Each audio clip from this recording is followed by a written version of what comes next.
All right, welcome to the Committee of the Whole meeting on Monday, December 14th, 2009. I bring the meeting to order and I ask that the clerk call the roll, please. Committee members Bowersox, Garrick. Here. Lewis. Here. Marlin. Here. Chair Roberts. Here. Smythe. Here. Stevenson. Mayor Pressing. Here. Okay, thank you. First item on the agenda is additions to the agenda or deletions. Mayor Pressing. I would like to remove item 11, ordinance approving a redevelopment agreement with the Talon Hotel Group. Okay. Any objections to that? There's nothing. No. Nothing to talk about at this time. Okay, thank you very much, Mayor. Is there a staff report? Does anybody from the staff have words to speak to the committee? All right. Seeing none, is there a motion to approve the minutes of our previous meeting from November 9th, 2009? So moved. Okay, it's been moved and seconded. Those in favor? Are there any corrections? I might as well ask that. Any corrections to the minutes, the mayor? On item 8, page 3, it should be assess funds, A-S-S-E-S-S, instead of access funds. Item 8, Yeah. not access, but access. Okay, spelling correction, thank you. Any others? Those in favor of approving our minutes indicate by saying aye. Aye. Opposed? Okay, the minutes are approved. All right. This is the section for public input. We do have a lot of people who've come to speak to a particular item, which is the long-range transportation plan report that's going to be discussed tonight. Several people have asked that they speak at the time, so I trust that I have all those sorted out appropriately. Let's see, we have 1, 2, 3, 4, 5 individuals who wish to go on record as being in opposition to the endorsement of the report.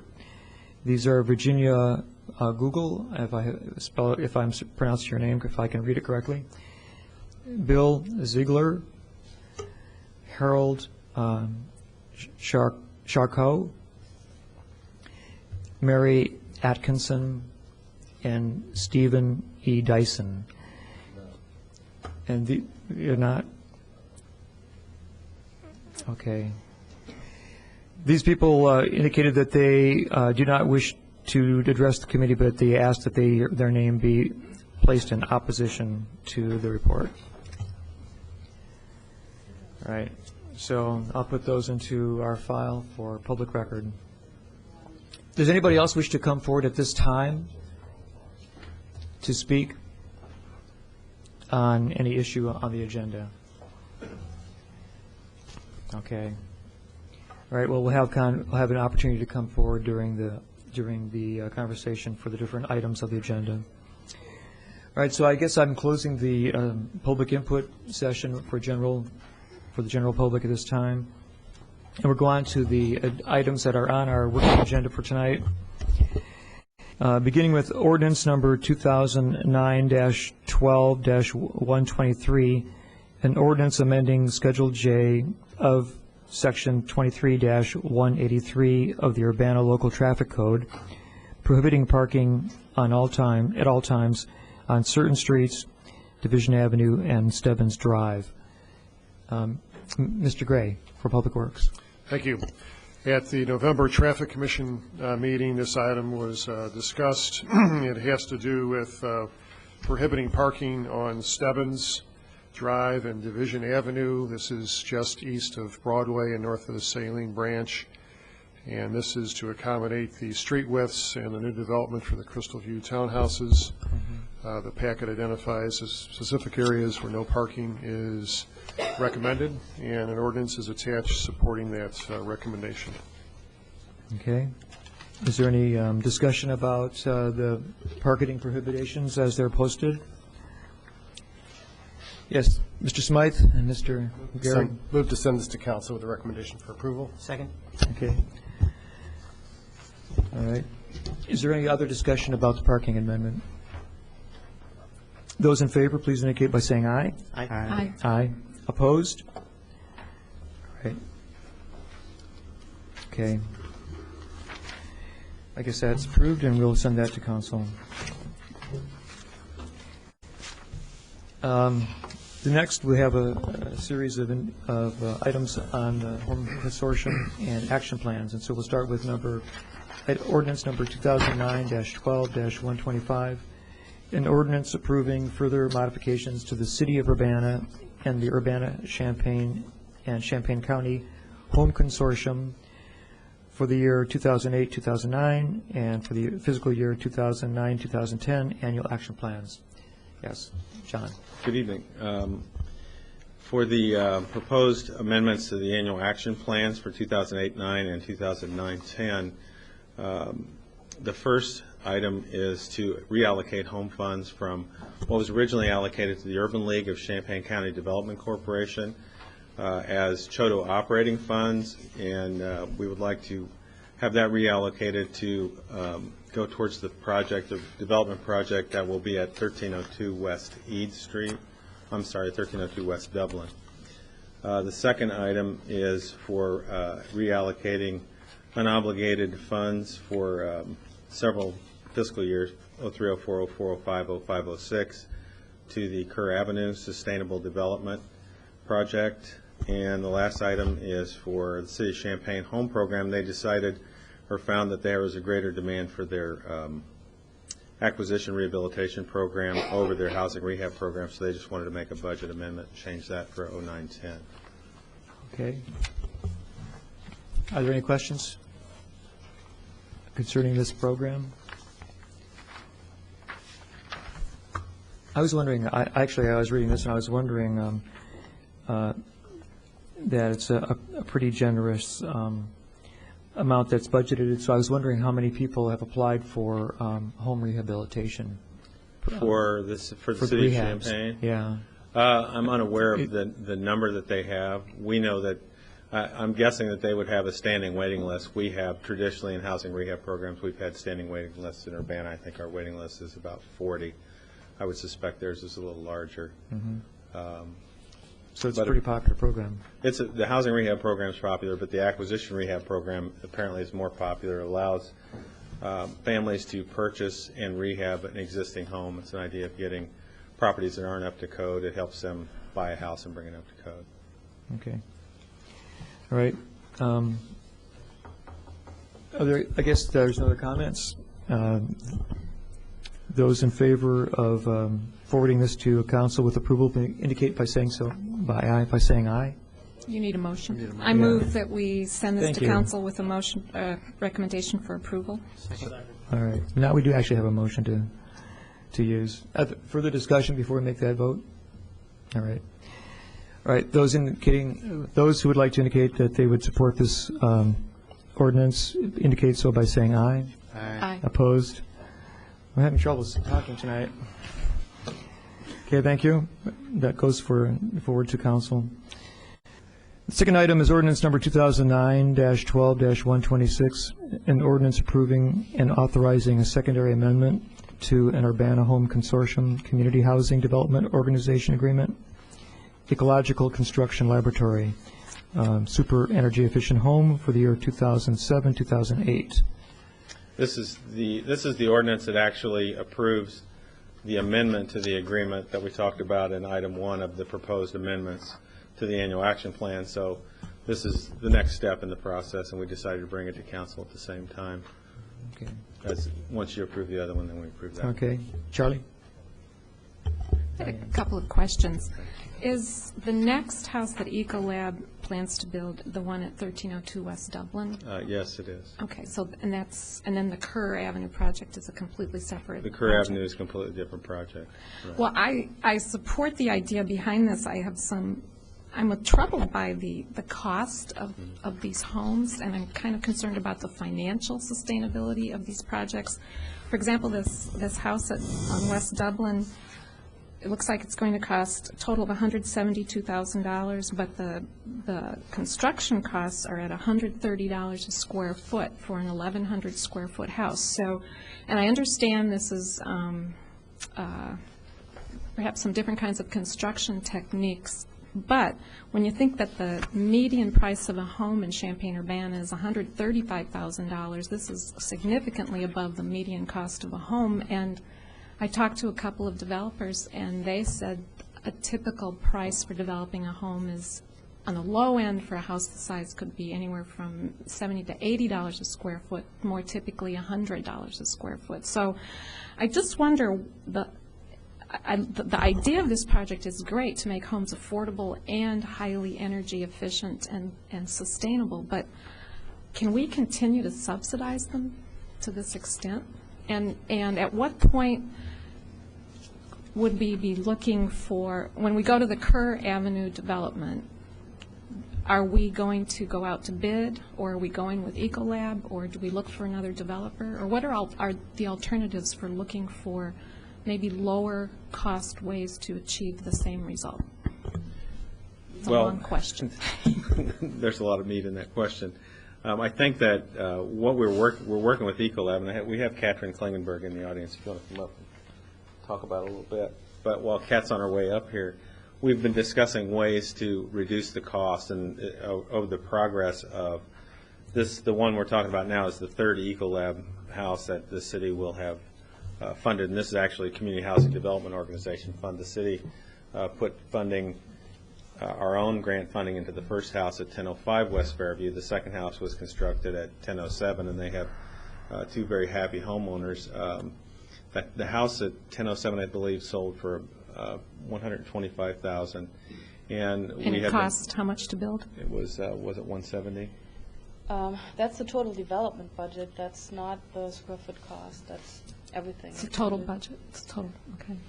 But we have been discussing and going into this Kerr Avenue discussions and talking about how we're very interested in reducing the cost by use of modular construction, by use of economies of scale. If we can construct several housing units at one time instead of standalone units, other ways we can do it are by common wall units, zero lot, things of that nature. So we're really working at trying to reduce the overall cost.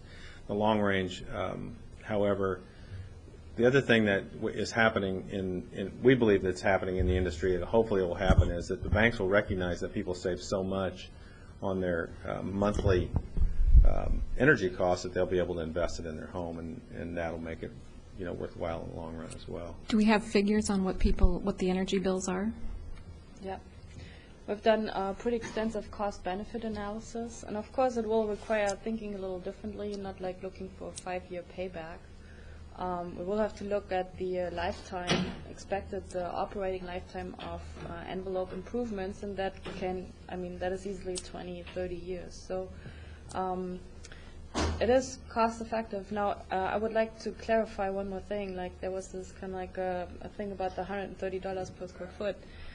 There's a little bit of a misunderstanding. Some folks use the square foot price for interior finished area, and the numbers that you typically get from construction companies would be the exterior area. So if we looked at our exterior footprint, at that point our square foot price would also come down to about like 110. And we're working on ways right now to economize the modular construction. And if we get into the Kerr Avenue project, we have actually options to get it down to $105 per square foot. So that's what we're looking at right now. And that's the whole purpose of the exercise. We want to show that we can build those super efficient homes for about like 15% additional cost. Okay, well, that's more in the ballpark then, yeah. Yeah, and it's this confusion between interior finished floor area, if that's obviously much smaller in a super insulated house. So at that point, you get the distortion between the square foot price per finished floor area versus exterior dimension. But do you get the same amount of floor area for your 100? Well, you get a little bit less, but you also get like about over a lifetime of 20 years, an additional monthly benefit of about $1,500, and that's present cash value. If you look at the savings, and at a very conservative increase in terms of energy prices. $1,500 a month in energy savings for an 1,100 square foot house? I can show you the calculations, yes, if you're interested. Over a time period of 20 years. Do you have that sheet? I have it with me here. Other questions or comments? Okay, is there a motion? I move that we send this to City Council with a recommendation to approve. Second. Okay, it's been motioned and seconded. Other comments or discussion? Okay, those in favor indicate by saying yes. Aye. Okay, and those opposed? None? Okay, it's going to be forwarded to City Council. Thank you.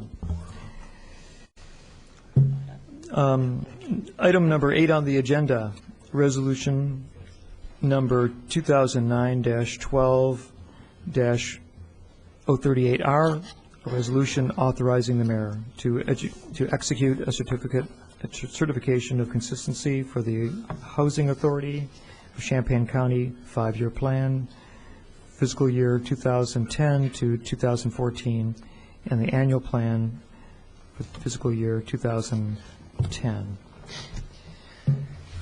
Mr. Bonds. Bland, I'm sorry. Wrong man. Actually, we're just here to answer any questions you may have. If I could do a brief intro, Yes. that'd be okay.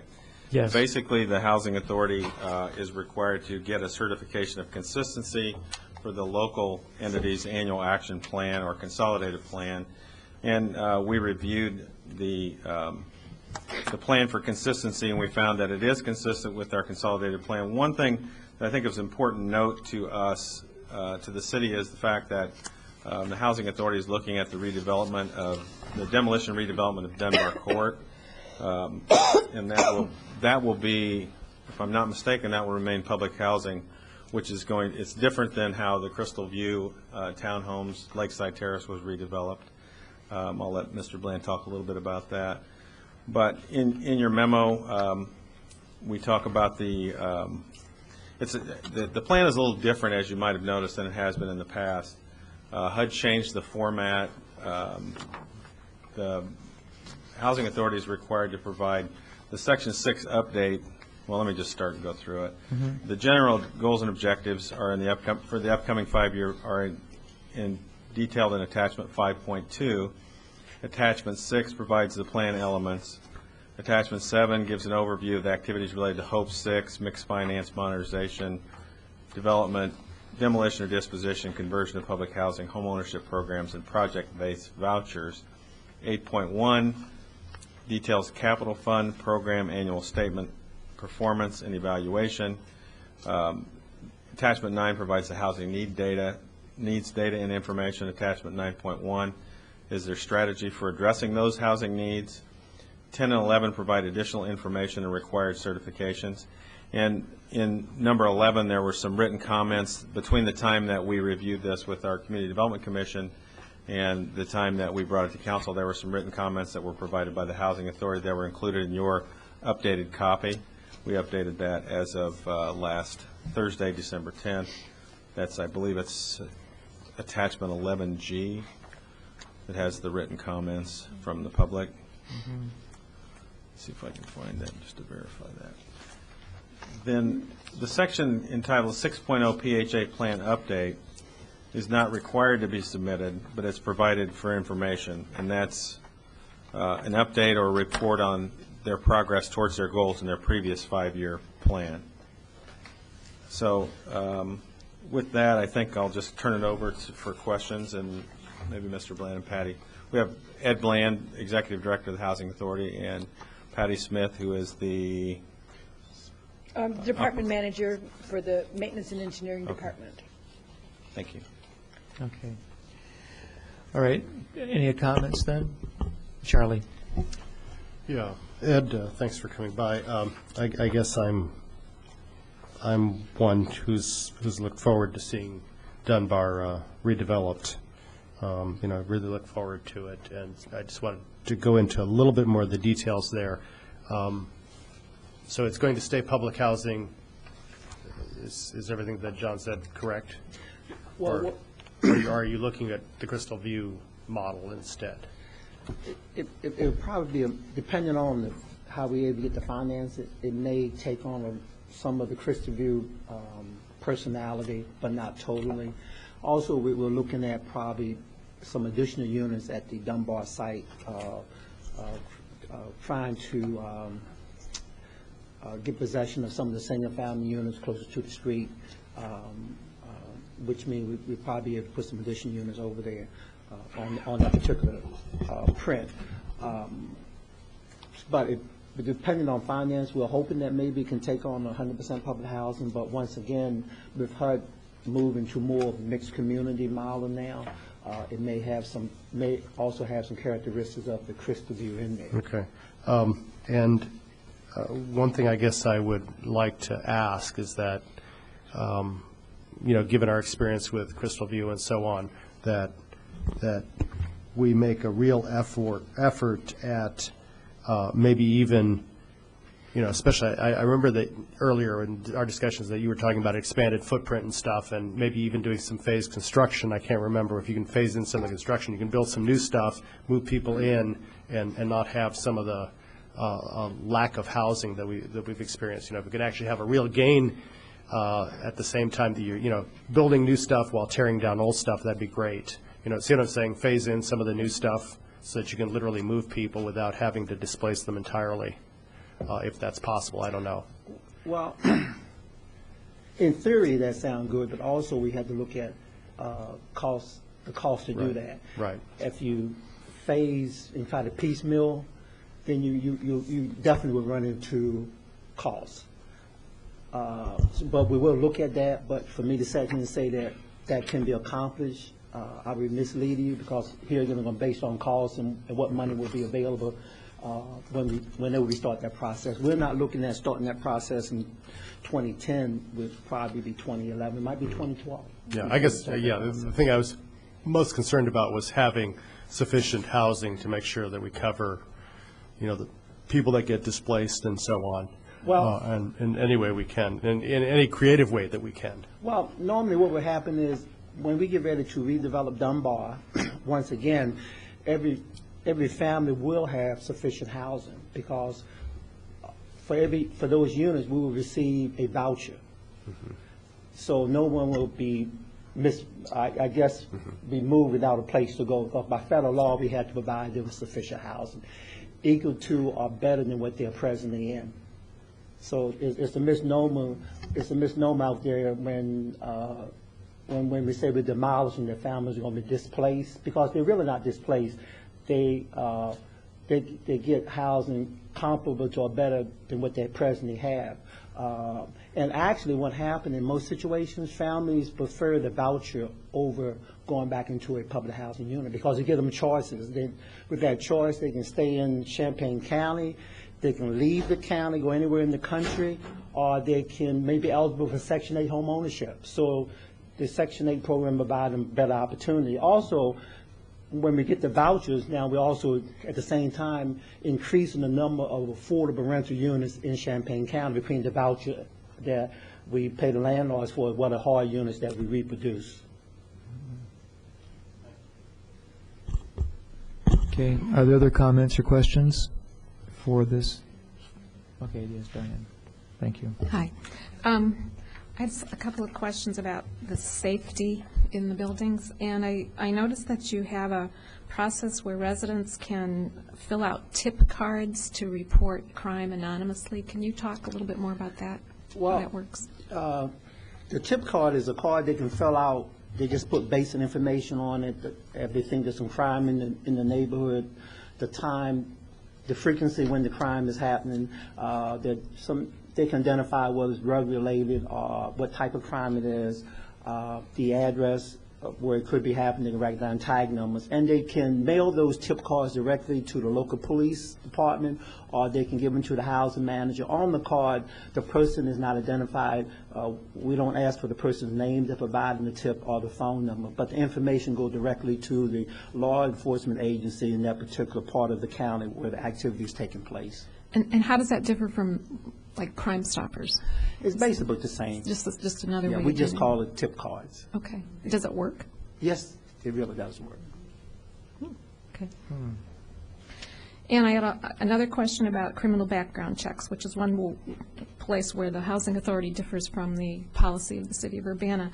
And I know you do criminal background checks on potential residents and employees. How far back do your criminal background checks go?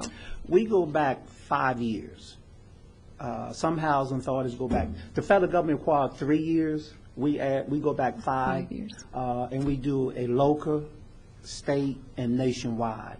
Also we do we also check the sex offender register to see if a person may be on that. If a person is on the sex offenders record, they are not eligible for any types of subsidized housing anywhere in the country. That's federal law. And this 5-year check is for arrest and conviction, or Well, just conviction? we look at arrests, we look at felonies, we look at they spent time in prison and stuff like that. Yeah. Okay. Thanks. Other questions? Is there a motion then? David? McCarran? Resolution number 2009-12-060R. Second. Okay. Okay, we've had a motion and a second. Other discussion before we take action? All right. Those in favor of moving this forward to the City Council indicate so by saying aye. Aye. Aye. Those opposed? All right. We'll see that at City Council meeting. Thank you. Thank you very much for coming.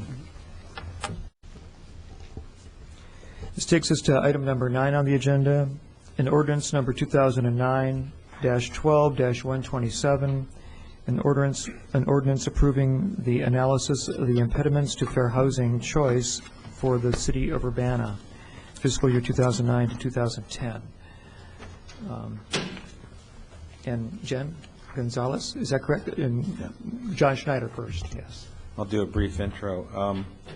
This is required by HUD for all jurisdictions receiving community development block grant or home funds, and they recommend that we review it every 5 years or so. And we felt like that because our consolidated planning process for the next 5 years has begun, we thought it would be a good time to review it. Jen has actually been with us since May.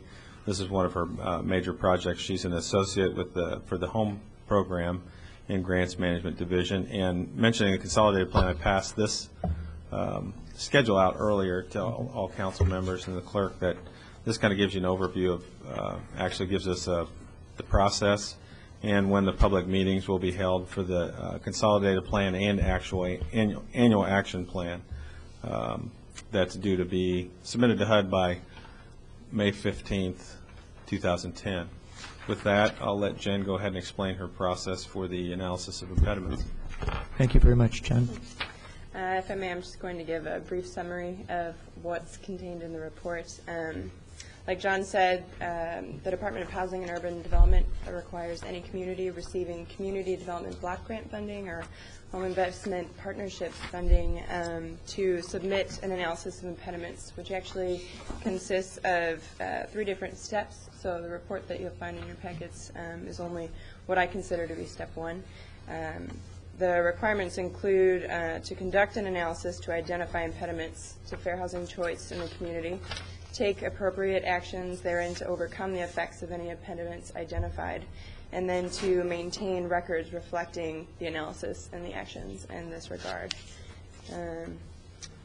sort of our resource pool for this report, we follow the guidelines of the HUD's Fair Housing Planning Guide, which basically outlines some of the data sources that we should be using, what needs to be included in the report, the format that they prefer, et cetera.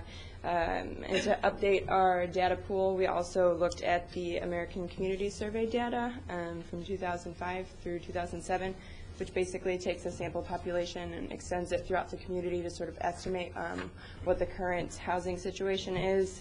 And then we also use the Comprehensive Housing Affordability Strategy data, which is for short, just CHAS data. If you're familiar with our consolidated plan, you'll find a lot of that data in there. It pertains to housing affordability in relation to low-income persons in the community.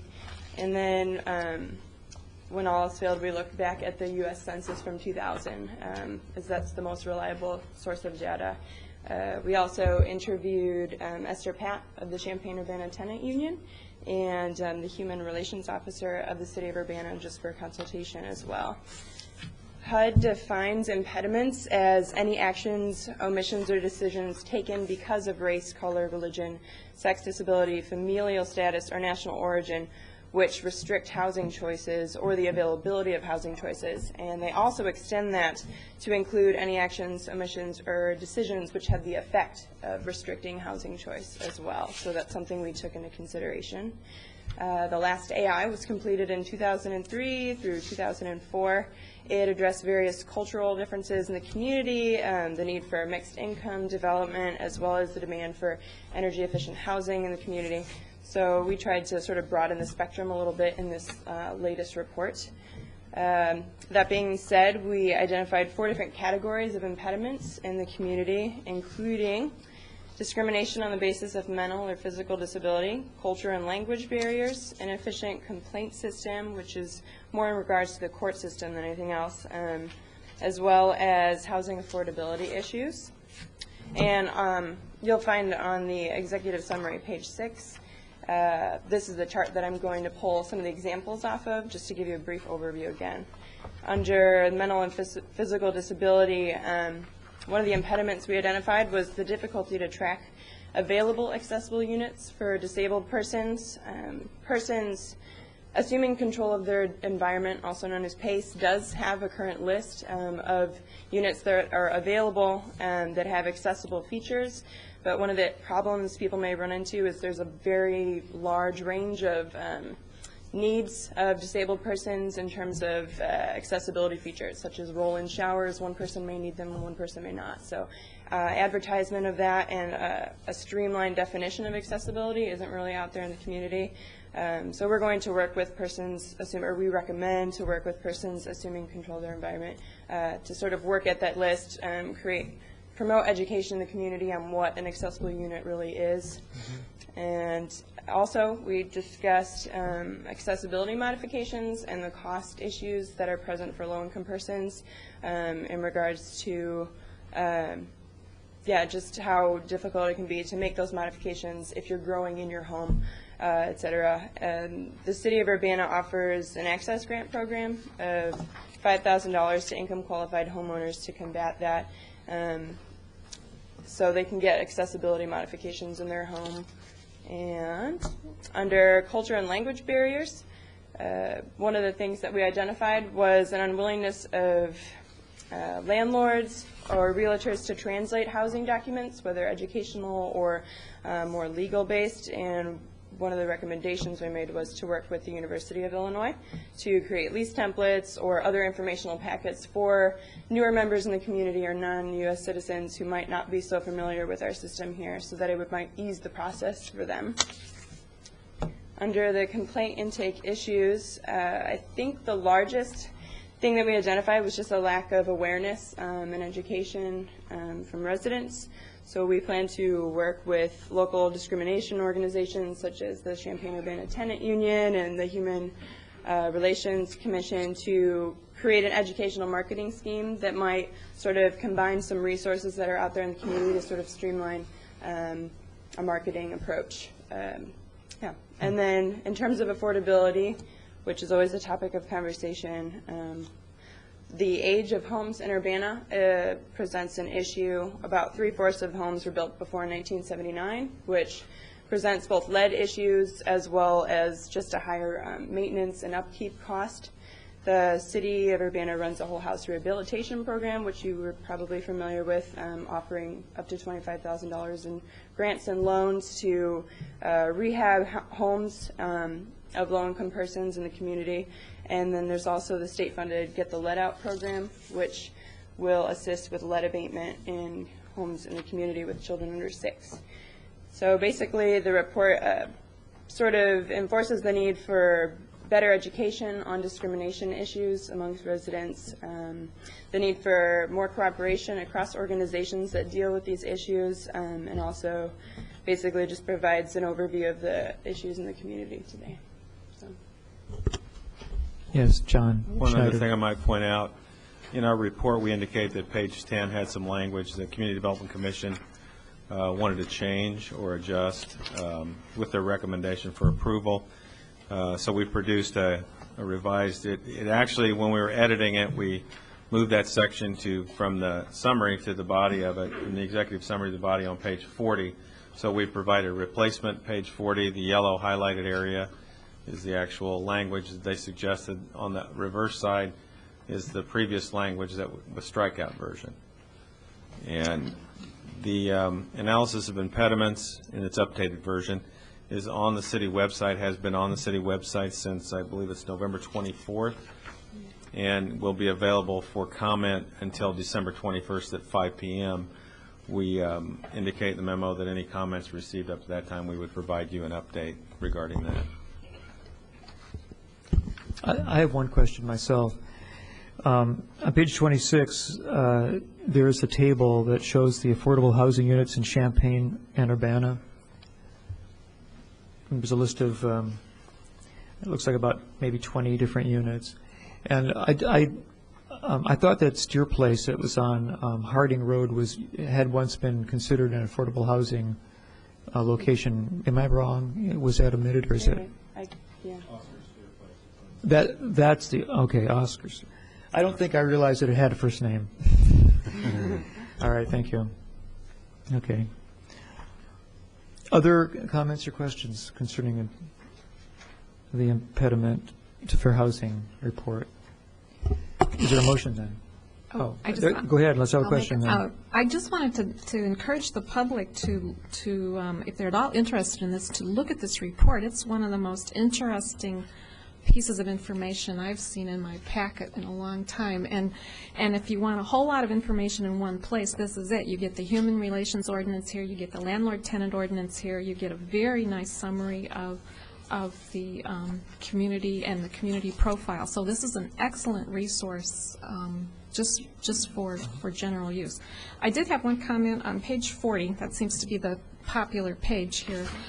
The last paragraph, the sentence that reads, "Rents can become inflated when landlords take advantage of the presence of multiple student incomes in a single unit, pricing low-income families and individuals out of the market."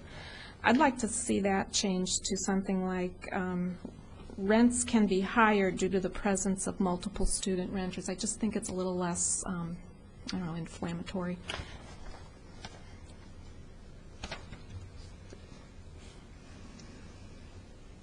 Oh, and I'll guess I move that we send this to council with a recommendation for approval. Second. Okay, so there's been a motion and a second. Other discussions about this ordinance? And then I guess the suggested change, and do you feel that that can be incorporated? Okay. All right. Those in favor of passing this toward City Council with approval indicate by saying aye. Aye. Opposed? Okay. That goes forward. Thank you, John, and thank you, Ginny.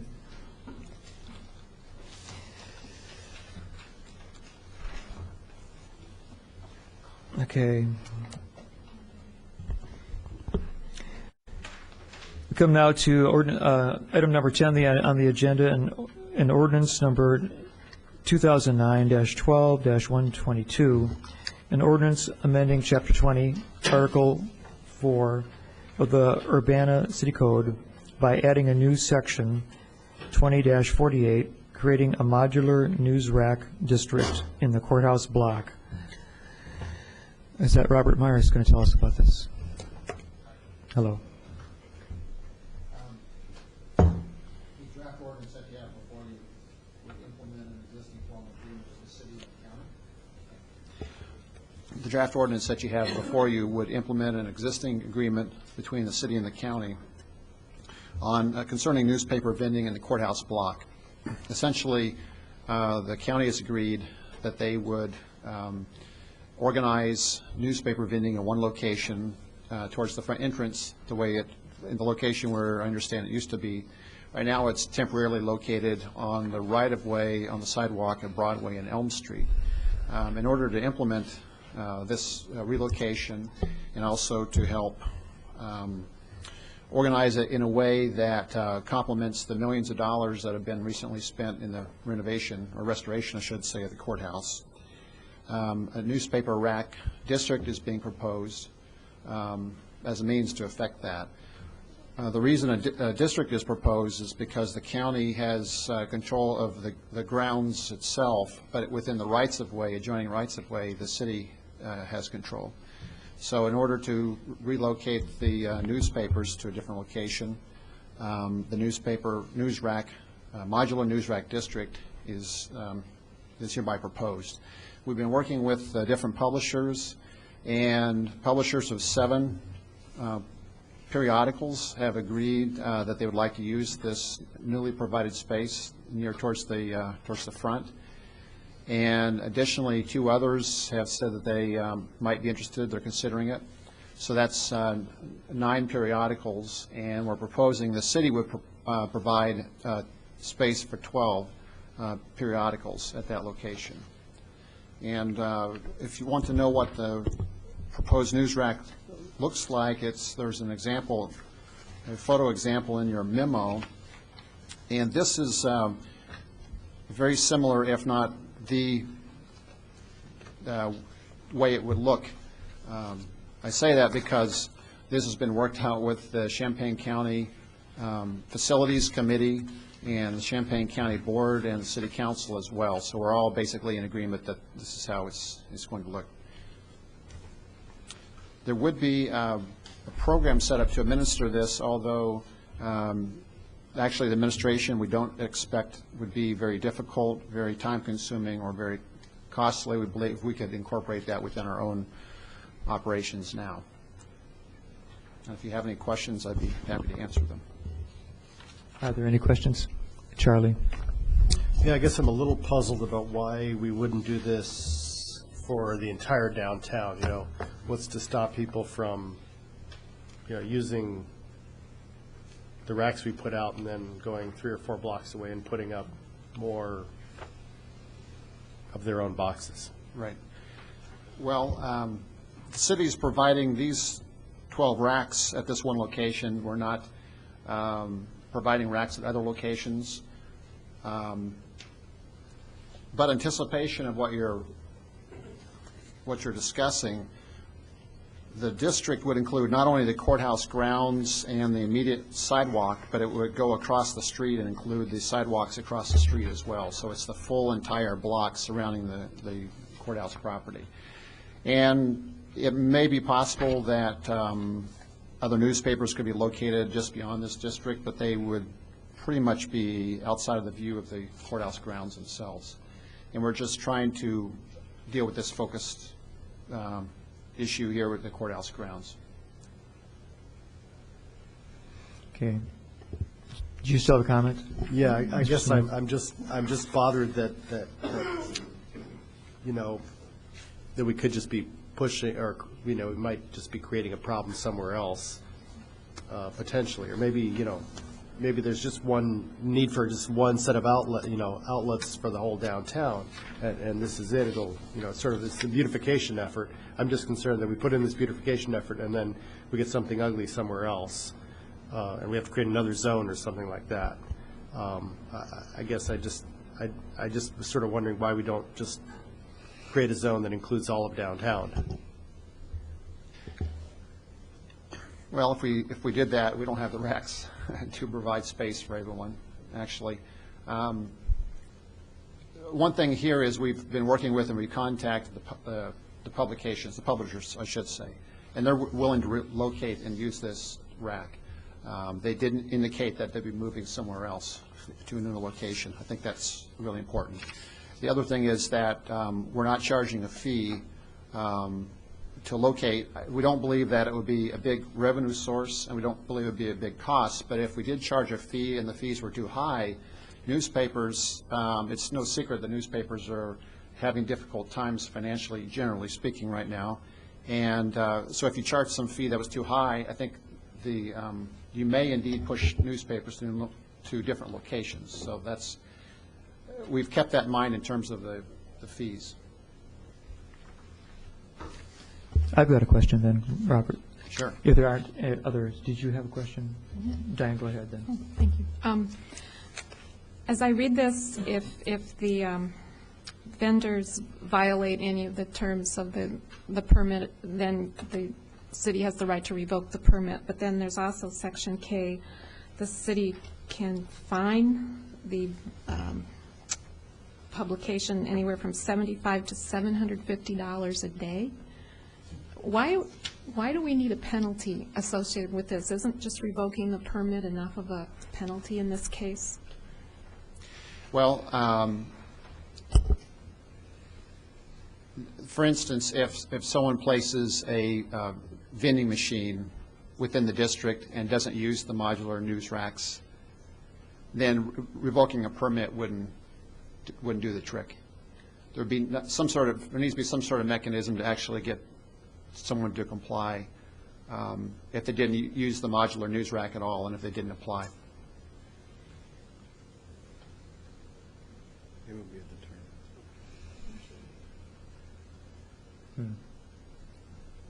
deterrent. Do you feel satisfied with that?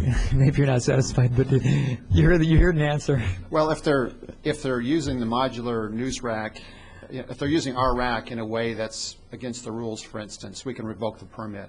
But if they never used the news rack in the first place, if someone places a yellow plastic news rack, for instance, I'm just making this up for an example, in a different location on the sidewalk surrounding the courthouse, we couldn't revoke that permit because they never would have applied in the first place. So in that case, the only way to gain compliance would be to impose a fine. In crafting this ordinance, we looked at what other cities in Illinois are doing, and the cities that we reviewed were, I'm sorry, I have to review this again, Chicago, Des Plaines, Downers Grove, Geneva, Normal, St. Charles, and Wheaton. And Jack Waller, Assistant City Council, I believe he used fines adopted in other cities as a guide. I guess I feel more comfortable if we gave a warning first. In practice, that would actually happen because it's a lot easier to give someone a warning and then ask them to comply than to go through the process of actually imposing fines. And so in practice, that's how it always happens. Okay, then can we put it in writing? Yes, I think we could make an adjustment if you'd like, if that would help. It would help me.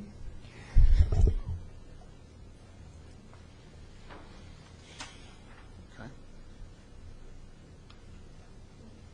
Okay. I had a question then. Sure. Well, actually, your conversation makes me have two questions. And the one that grows from the conversation is the racks that are placed in the public right-of-way along the street as they are currently on Elm Street, are they placed there by right, or did they have to petition the city or the county to place the racks there in the first place? Do we have any administrative authority over those racks? No, other than they can't block there has to be a clear space, but as long as it doesn't block the movement on the sidewalk, essentially they can be located in public rights-of-way anywhere, just about really anywhere in the city, unless, other than in places where such thing as a news rack ordinance has been adopted. Part of that goes back to rights having to do with freedom of press, freedom of expression. Freedom of expression and speech. Mhm. So actually, we have a little more control if we create a district.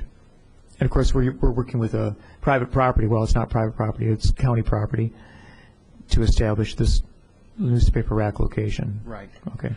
There's been actual occurrences in the past, more so in other cities than here, but there's been at least one incident in the past where we asked a publisher to adjust the location of a news vending machine here in Urbana, so to make sure it wouldn't block the sidewalk. And they had a question about did we even have the authority to ask them to move it because of the freedom of press issue. So in drafting this ordinance, we're very careful to balance the needs of both customers and the publishers, as well as the need to keep the overall high design standards for the courthouse grounds. My second question then was had to do with like the administration and service of the rack. And it sounds like the city really doesn't take any administrative action. In other words, the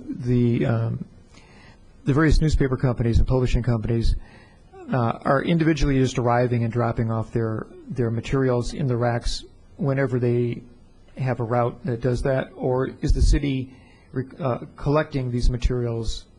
And is there some kind of an organizational aspect to access to these racks during the daytime? No, they would have access to their own space within the rack. Okay, so they could come at any time, day or night, to put up the next issue or whatever.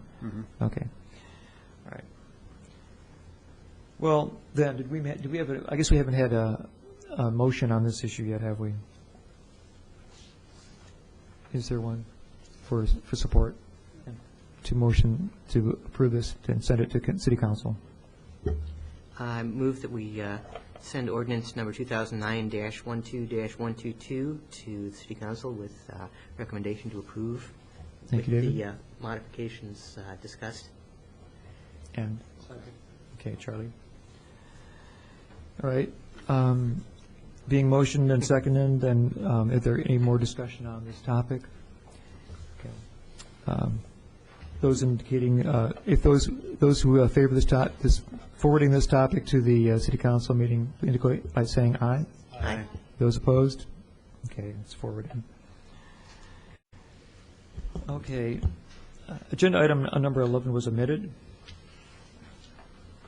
And this takes us to a discussion on item number 12 on our agenda. This is a discussion concerning a motion to endorse the Long Range Transportation Plan 2035. I know that this plan has been posted and available for public review for quite a long time, and both Charlie Smythe and Brandon Bowersox suggested a few wording amendments to this plan, but is there a staff presentation on this, or should we just go to public comment? Public comment. Okay, all right. All right, various people in the audience have requested to speak at this time, and I will just call them up, and you have 5 minutes to speak to the City Council, committee on the long-range transportation plan. And let's see, we're going to start with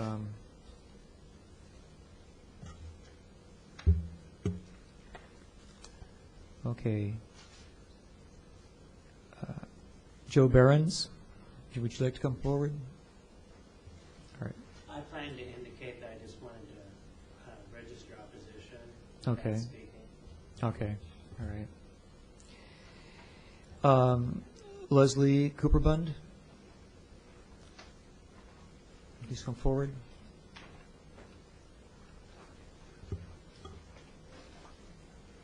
welcome. Thank you very much. Sit at the table, and please give us your name and your address. And the microphone is the little black item in the center of the table there. Okay. My name is Leslie Cooper Band. I live at 4410 North Lincoln Avenue, Champaign 61822.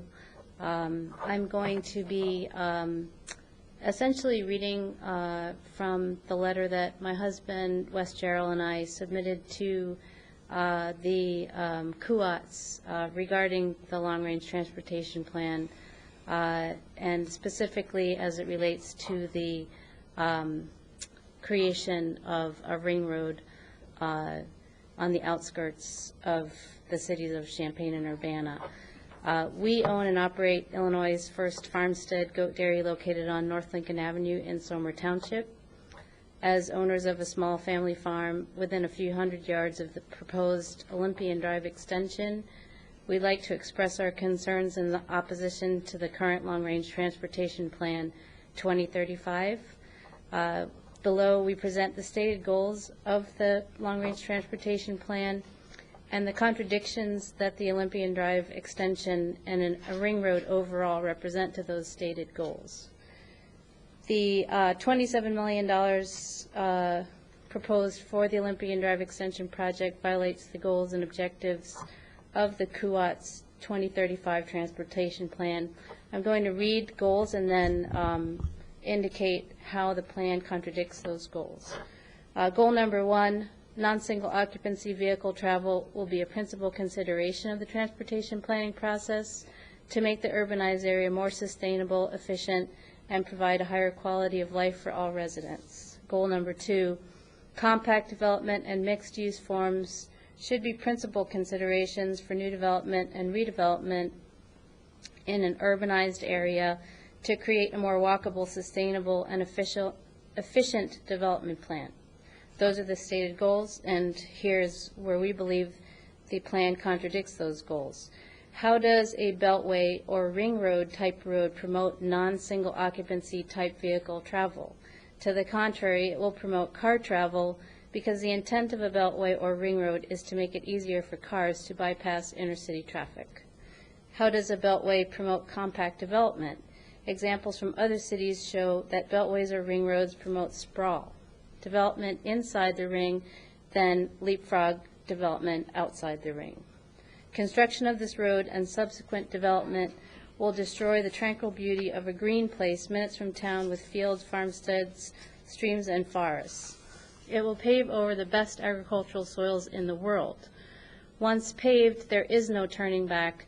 This will lower the quality of life for residents in Champaign County, not provide a higher quality of life, as the goal states.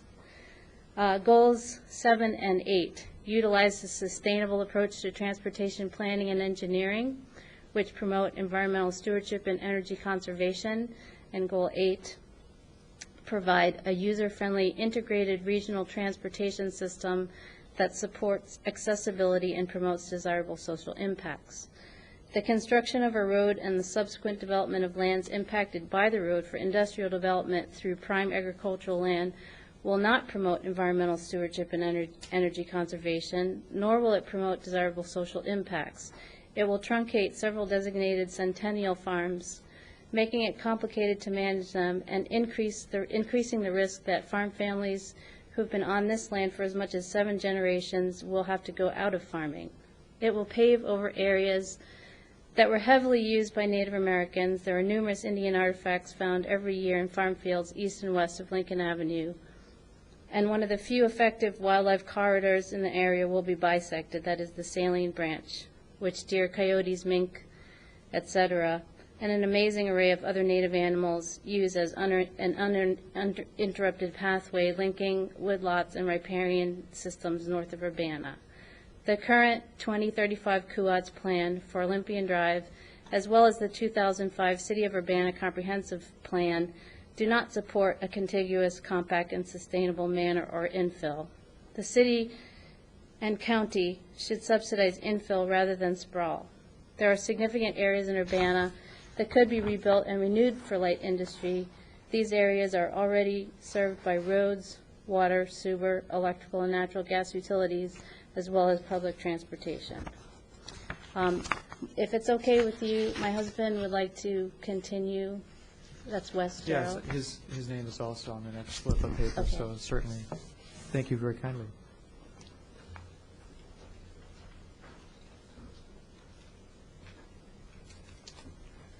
And please give us your name. Sure. My name's Wes Gerald. I'm at 4410 North Lincoln Avenue, Champaign address.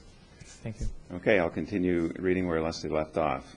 Goal 12, to the greatest extent possible, improvements will be made to the existing roadway network to preserve or improve upon its current condition and add pedestrian, bicycle, and transit facilities where needed.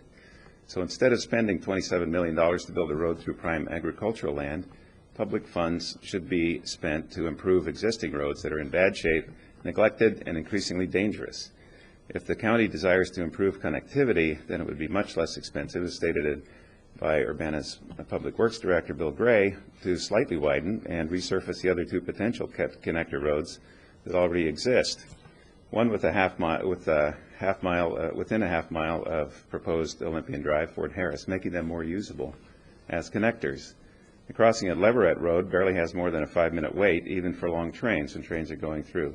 Statements that existing warehouse and distribution businesses want to save, quote, 1 to 3 minutes, unquote, in their driving time by spending nearly $30 million in public money do not make sense in terms of the proposed road, which would require more mileage spent on 2-lane roads with several traffic control signals and signs compared to a 2 to 3-lane freeway.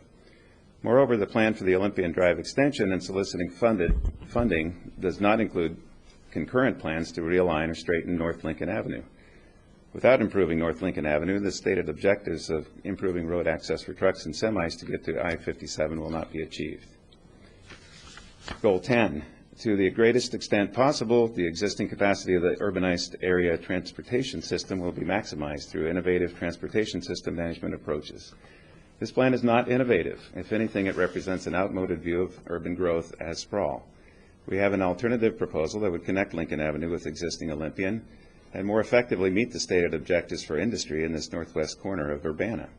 Although we have no budget estimates at this time, the reduced footprint of our alternative road would likely cost at least a third less than the proposed Olympian Drive extension. And Dr. William Cope, who will speak later, has submitted an engineer's drawing of this proposed alternative road for Kuwats in the city of Urbana. And finally, Goal 6, to provide facilities for non-auto modes of transportation in order to improve mobility and decrease the number of vehicles on our roadways. Bicyclists find this area beautiful and easy to bike because of agricultural fields interspersed with forested areas, riparian strips, low traffic volume. Putting a heavily trafficked road through it and rezoning the area for light industry will eliminate the area's attractiveness to bikers and others in the community who enjoy this passive recreation. In addition to the contradictions found in the Kuwats and City of Urbana documents, the Olympian Drive extension and subsequent rezoning of prime ag land to light industry violates the goals of Champaign County Board Environment and Land Use Committee's long-range management plan goals, which are still in draft form. Goal 3 in agriculture, Champaign County will protect the long-term viability of agriculture in Champaign County and its land resource base. 3.1, Champaign County will strive to minimize the fragmentation of the county's agricultural land base and conserve farmland, generally applying more stringent development standards on its best prime farmland.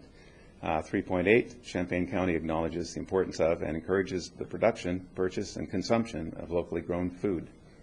Goal 7, Champaign County will strive to conserve and enhance the county's landscape and natural resources and ensure their sustainable use. And finally, Goal 9, cultural amenities. Champaign County will promote the development and preservation of cultural amenities that contribute to a high quality of life for its citizens.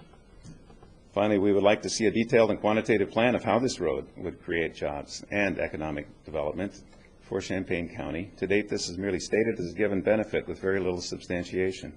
We believe there are many other locations within Champaign, Urbana, and Champaign County that already have excellent road access that would be developed for, that could be developed for job-creating industries. Finally, we also believe that the Champaign County Regional Planning Commission should take a hard look at their sustainability goals and make sure that the actual LRTP supports those goals. Thank you very much. Thank you, Wes. Any comments or? Okay. We have a couple more people who wish to come forward at this time. Kathleen Dyson? No, I'm sorry. Okay, I think you're right, yes, okay. You just indicated that you're in opposition without speaking. Kathy Eastman?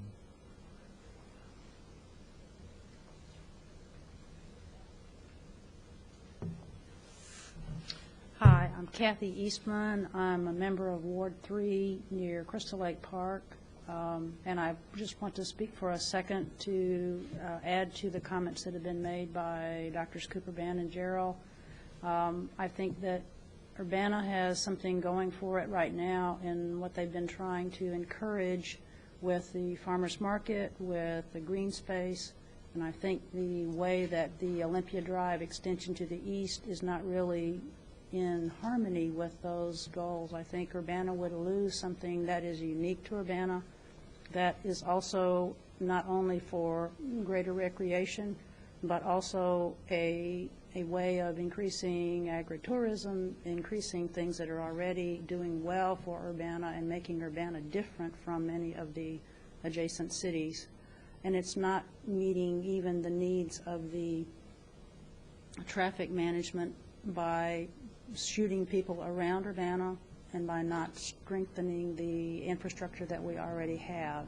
I think there are many things that would benefit Urbana more than the particular aspect of this plan, and I hope it will be seriously revisited. Thank you. Okay, thank you very much. We have one more individual who'd like to speak at this time, Bill Cope.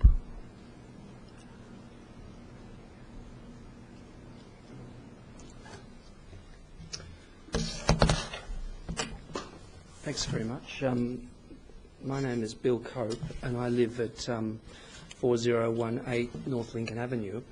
And I'd urge the council not to endorse this plan. And the council and Urbana has a proud record of being a place which is socially and environmentally sensitive. And this is a deeply flawed plan in a lot of respects, and I think it's very important to send a message about how deep those flaws are. Essentially, I mean, I think it reads as a 1970s plan. You know, the idea of building a ring road is a 1970s idea, with a 2000s rationale bolted on, which just is, as Leslie and Wes so eloquently pointed out, is utterly contradictory. The first thing we have to say about it is that nearly all the money is going to building large peripheral roads. So let's just call it a large peripheral road plan. Building bike tracks is relatively inexpensive and a nice thing to do, but that's not what this plan is about. Just simply work out what percentage of the money goes where. There are 7 reasons why I think it's fundamentally flawed and why it needs to be rejected and why we need to actually go and think again and build a plan for the 21st century. The first one is it goes through environmentally sensitive zones, not just the remnants, the old grove along and the wildlife corridor and the wetlands and the floodways to the north, but also what's going to happen when it goes down High Cross Road, because to make a complete peripheral road, that's where it's going to go. That's the first point. The second thing is just this one development destroys 85.7 acres of the world's best agricultural land. I mean, enough of this land's been destroyed already. No more of it can be destroyed. The third reason is it encourages more driving and faster driving. So, you know, the plan says it'll reduce, you know, one of the objectives is to reduce vehicle miles travelled, and there are green objectives. We know that more driving produces more fuel. We know that faster driving produces more fuel. We know that faster driving produces more accidents. So everything about it contradicts its own objectives.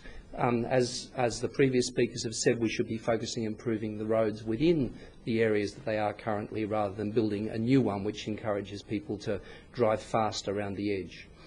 The fourth reason why is that we know always that these kinds of roads foster peripheral development at the expense of hollowing out the centre of towns. And we've learnt that that's bad town planning practice, so that it's fundamentally flawed in terms of contemporary town planning practices. It's true for the suburban 60s and 70s and 50s, but it's not true for this century. And it completely contradicts the objective of sustainable and compact development. The fifth reason is to do with the stated objective about opening up new industrial land. I mean, there's a hell of a lot of industrial land, to speak colloquially, at the moment, which is just not used. I mean, the number of gaps between industrial uses is just phenomenal. I mean, how much of the land that's zoned for industrial use is currently used industrially, and why do we need to open up marvellous farmland for further industrial land when so little of what's zoned for that is actually used as that? That's my fifth reason. The sixth reason is, and this is resonates at the moment, if anything, this is a classical road to nowhere. We've got Leverett Road, which ferries traffic from 45 across to 57. We've got the interstate, which is used extensively, obviously, as we know, for local traffic as well. We've got Fort Harris Road. And why we need another road there, which goes, and this is my sort of thinking a little bit lyrically about it, the only thing it really does, it takes you from Walmart to the lonely adult store on Route 45. I mean, it's not a journey that people are going to want to take just for the sake of the journey, except the 3 people who might need to make that particular journey. The seventh reason why I think it's a bad idea is that it's mid-20th century design. I mean, why we would have a road with this massive right-of-way, these huge ponds that have to be built to dig the dirt out to get it above the ground so it doesn't get flooded. For a road of that length to take up 85.7 acres of land is just astounding. And also, supposedly it's about getting from the super value to 57 by heading north and not going on 74. But it's a road that has a huge dogleg in it that takes you, that in its current plan, will take you considerably east before it can take you west. And what we did as a group is we commissioned Burns Clancy to consider another design. It may be partly flawed in some respects, but it's certainly a lot cleverer design than the design that we have at the moment. So for those 7 reasons, I would urge the Council very very strongly to reject this plan, not to endorse it. The message needs to get out that this has to be thought through from the ground up.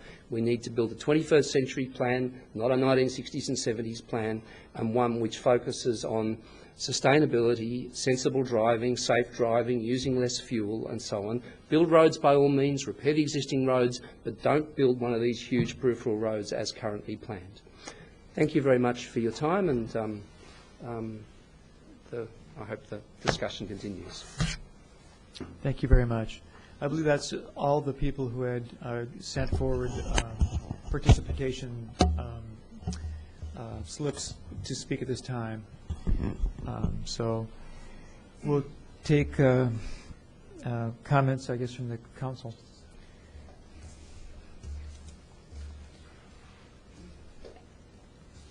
And does anybody want to make any conversation on this discussion piece? Charlie, do you want to?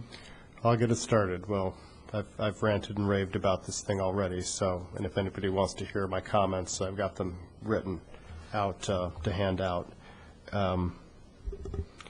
Brandon, I'm going to represent Brandon here a bit. He did send forth a motion last week that would amend the resolution adopting or approving the LRTP. So for the sake of discussion and to get Brandon's motion out there, I'm going to move the LRTP 2035 motion that was included in the packet as an amendment to the existing resolution. Because it's in a discussion item? Charlie, I believe that you got this subject referred to the next council meeting, so it's on here only for discussion. Right. Yeah, it's only open for discussion. Okay, so the way to discuss this then would be Brandon's put forward this motion. It would be entertained as an amendment next week to the resolution adopting the plan. Brandon's not here to talk about it. Do you want to read that motion so people understand what the... I've got there's some copies on the table up here. Since we're audio-visual. Yeah, I could go through and read it. Okay, so Brandon's motion that would be moved as an amendment to the adopting resolution next week would be to endorse the long-range transportation plan 2035 while noting the following. We applaud the goals and objectives of the LRTP, which include a strong emphasis on sustainability, compact development, as well as pedestrian, bicycle, and transit, non-auto transportation. Point 2, we believe that the implementation plans in the LRTP are not sufficient to fully meet these goals and objectives. We express concern with the projection that vehicle miles traveled, VMT, will increase 83%, significantly faster than population growth, 48% from 2005 to 2035. Point 4, we ask that future city and regional policies strive for a decrease in per capita VMT in order to protect our environment and reduce dependence on fossil fuels. 5, we ask that future planning efforts incorporate greenhouse gas reduction targets and Urbana sustainability goals. For example, the Mayor's Climate Protection Agreement emission reduction target is 7% below 1990 levels. Point 6, we encourage future travel demand modeling to include mode shift scenarios that may occur when consumers choose non-auto modes of transportation or when fuel prices rise. Point 7, we encourage federal, state, and local road projects to consider alternative design options and implement complete streets that provide access for all modes of transportation as appropriate. And point 8, we encourage regional planning efforts to include reducing sprawl and preserving prime farmland. That's the gist of Brandon's motion. In addition, I'm suggesting 2 alternate points and 2 additional points to this. I would substitute for point 7 a broader statement that says, with any road projects, new or redeveloping, emphasis should be made on developing new roadway with a 21st century design, including minimal widths and complete street design, alternate design options including roundabouts, as well as implementing state-of-the-art bioswales and other wetland detention basin techniques to minimize disruption of any natural areas being crossed or to develop new natural areas. I would substitute for point 8 that we encourage regional planning efforts to include reducing sprawl and preserving prime farmland by encouraging compact, sustainable development and minimal road construction. The 2 additional points that I would be looking for are these. We encourage redevelopment and improvement of core road facilities that would serve a much greater proportion of the population by concentrating funding on dealing with identified inadequate and or unsafe intersections, as well as roads that serve to connect to central business districts and to the U of I campus. And the final additional point would be that we ask that improvements to Interstate 74 be carefully evaluated with an emphasis on providing for safety around interchanges and other currently identified shortfalls before blanket expansion of roadway miles. So that would be Brandon's 6 points, 2 alternate points for 7 and 8, and then 2 additional points, 9 and 10, that would be amended to the resolution related to the LRTP. One of the points that I think Brandon is trying to make, not speaking for him directly, but I think the spirit is that this LRTP is going to move forward whether we approve it or not, that we need to make a statement of some sort. I like what Brandon's put together. I think he could say a little bit more and be a little bit stronger. And so I've tried to modify some points and make some additional points. And I would hope that Brandon will work these into his motion next week. Thank you very much, Charlie. David Gehrig. I had a question for Bill Gray. Bill, in some of the comments we've heard, there's been a reference to a plan for a ring road or a beltway. Is this intended to be a ring road or a beltway, or is this is that an accurate way to describe what the intent is? I'm sorry. The question is. The question is we've heard described the Olympia Drive in particular described as being part of construction of a planned ring road or beltway.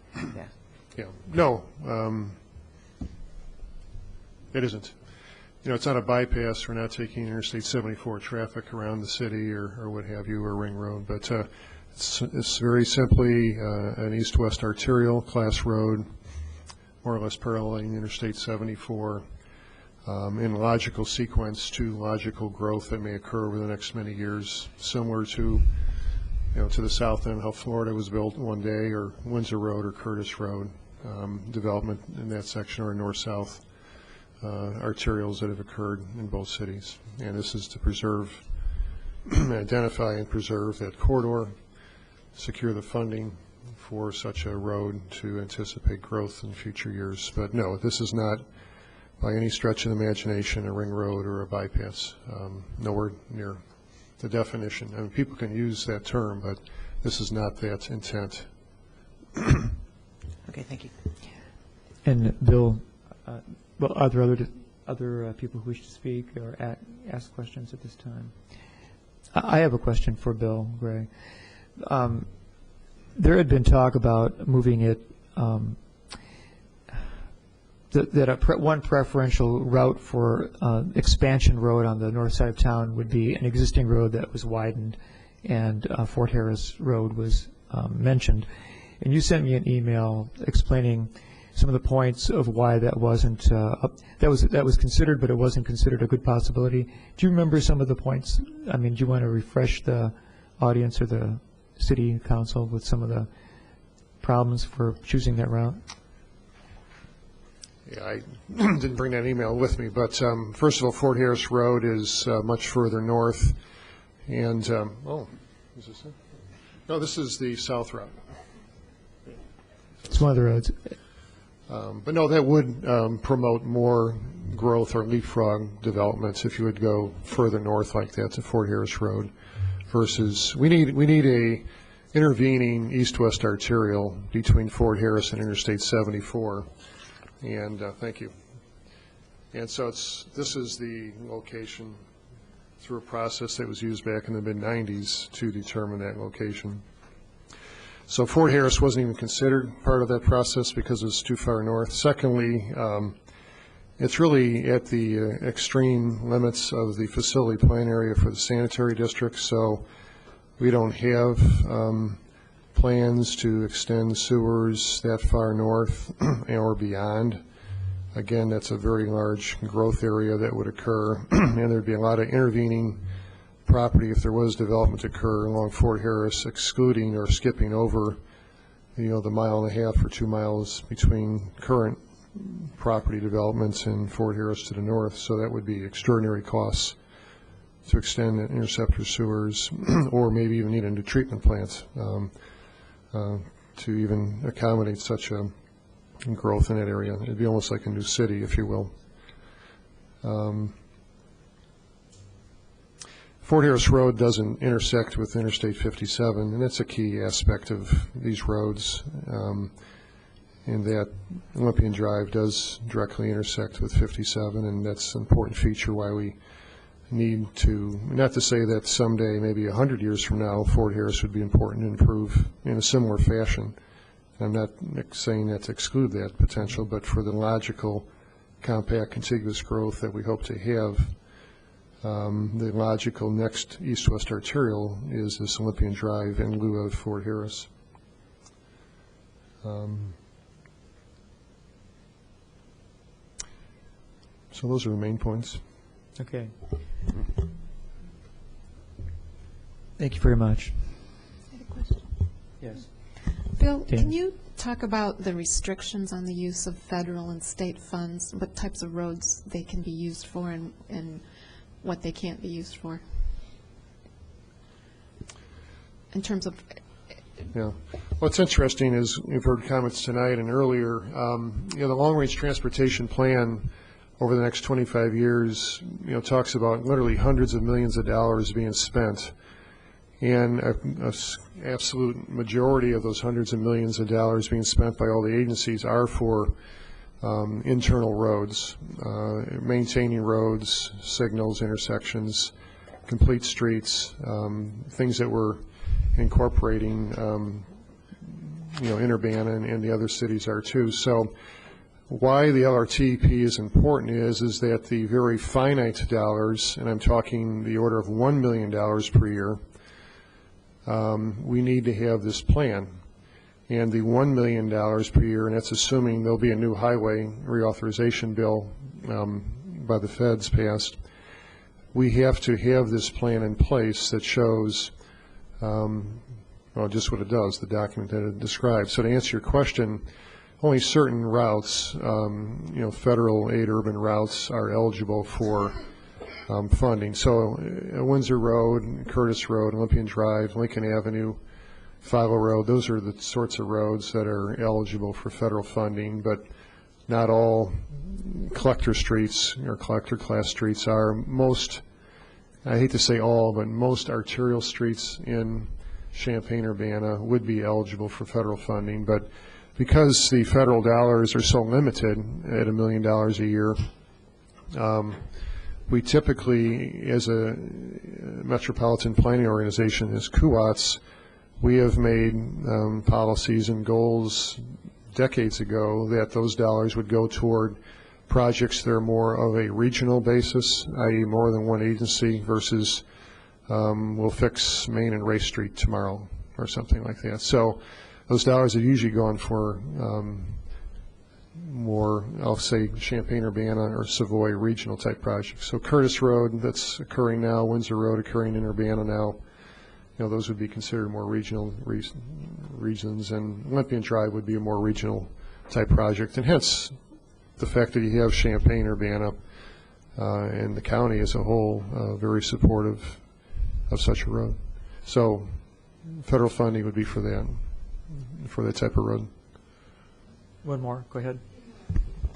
In one of the funding documents, it mentioned that there was $14 million in private funding in Urbana, but I didn't see the equivalent of that in Champaign. What private funding is there for these projects? Can you have examples? If you have the page or the sentence, it'd help me. I don't Private know. funding.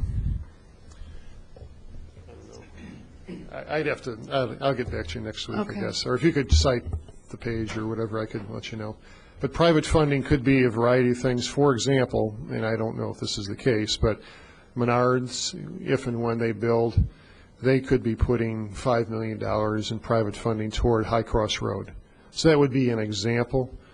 Meyer put some money toward private funding toward a road. So without reading, So like a this developer reference, contributing. developer would be Okay. contributing All to a right. project, yes. Okay, Charlie and then the mayor. The mayor first, then. Mayor Pressing. Bill, you said that the federal funding is about $1 million a year, and then you said about $100 million in local funds. But what's the annual local funding, roughly?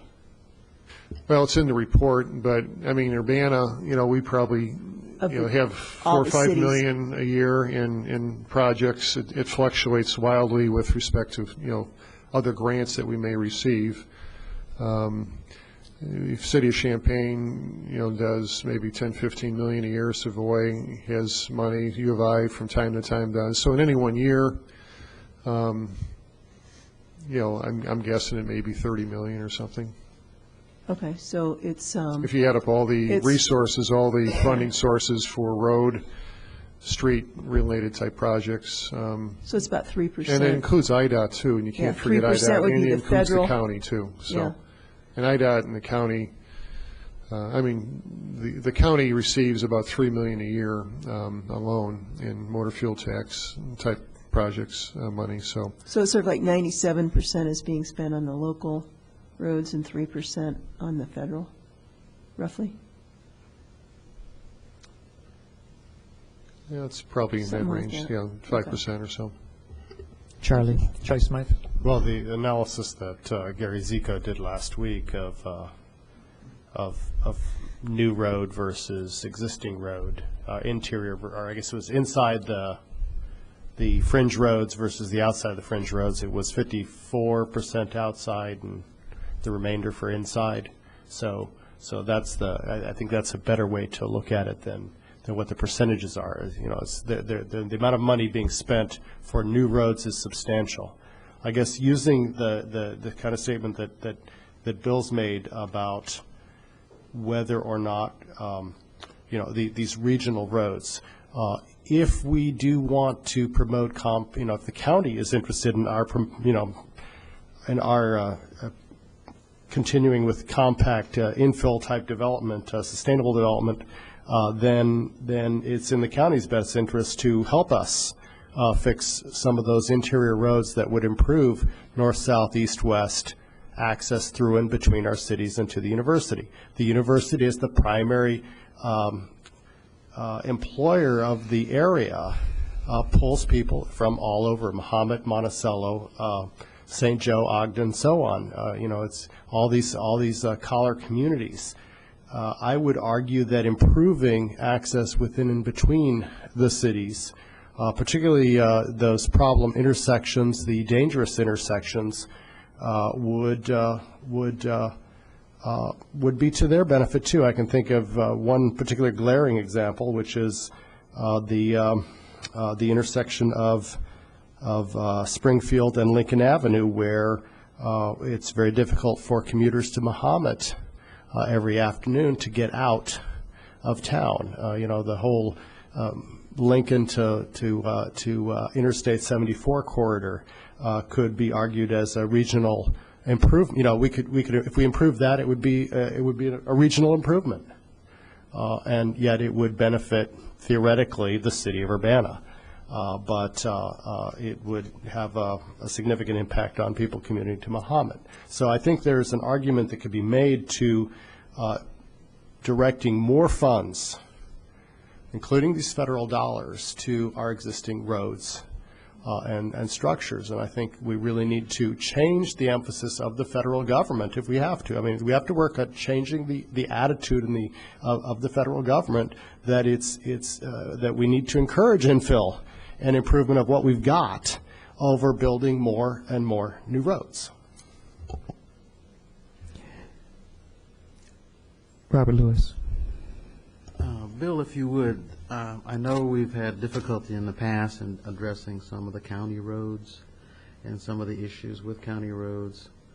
It's my understanding that the county roads that exist today have undergone a significant loading problem that in some cases have eliminated the potential just overlay. Is that true? In many cases, that's true. The subbase, you really need to reconstruct the road, or the overlay would be, very substantial. It would be almost as if you're rebuilding a road. But yeah, as growth has occurred in both cities and Savoy, we are mostly township roads that are narrow, 20, 22 feet wide type streets, chip and seal type streets, are now serving residential subdivisions or other types of development, and the increased traffic loading and trucks, buses in some cases, et cetera, garbage trucks, does take a toll. And there is identified, I know we had done in our CIP every year, we kind of put unfunded, projects such as you're suggesting, and are in the order of $20, $30 million. I know in Champaign, I think they're in the more than the $50, $60 million range. So there are a lot of county roads, as you say, or county/township roads that at some point need to be reconstructed, and those are dollars that are unidentified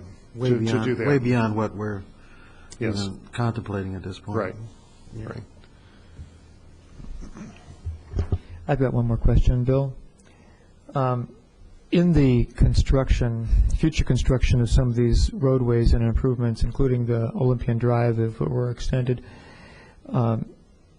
is part of the construction model and the design model something that would include bike lanes and pathways that people could use in a recreational manner, as well as to serve commercial or other needs that the roadway would engender? Yeah, it's certainly our goals that any new roads would accommodate all modes of transportation, a complete street. And in case you're curious, I mean, Olympian Drive would do that. It would accommodate bikes, peds, and vehicles. That's the intent. But any roadway project that we're doing, whether it's the Florida Avenue extension or current Windsor Road project, other streets, that's our mindset, is to accommodate all modes of transportation. So So I guess the answer is yes. We don't know how many bicyclists will be accessing the far northern section of roadways, but we can imagine recreational vehicles on that quite a bit, I would imagine, as a bicycle route and for recreational purposes. Well, I think it would be attractive, yeah. And again, as development would occur, there would be commuter aspects of it too. I think all aspects of a ridership would occur. Okay. Well, it's a discussion item. We don't have this coming up for actual voting until the 21st of December, Monday, next Monday. Okay, thank you very much for all the comments. The last item is a proposed closed session concerning property acquisition issues pursuant to 5-1 LCS 120-12. Charlie Smythe. I move that we go into closed session for the purpose of property acquisition issues pursuant to Chapter 5 of the Illinois Consolidated Statutes, Section 120/225. Is that a second? Okay, it's been seconded by Diane Marlin. We'll adjourn to... Will the clerk please call? Oh, we have to call the roll. Thank you. All right. Mr. Garrick? Yes. Mr. Lewis? Yes. Ms. Marlin? Yes. Chair Roberts? Yes. Mr. Smythe? Yes. Mayor Pressing? Yes. Okay, we'll adjourn upstairs. We'll return again closed session.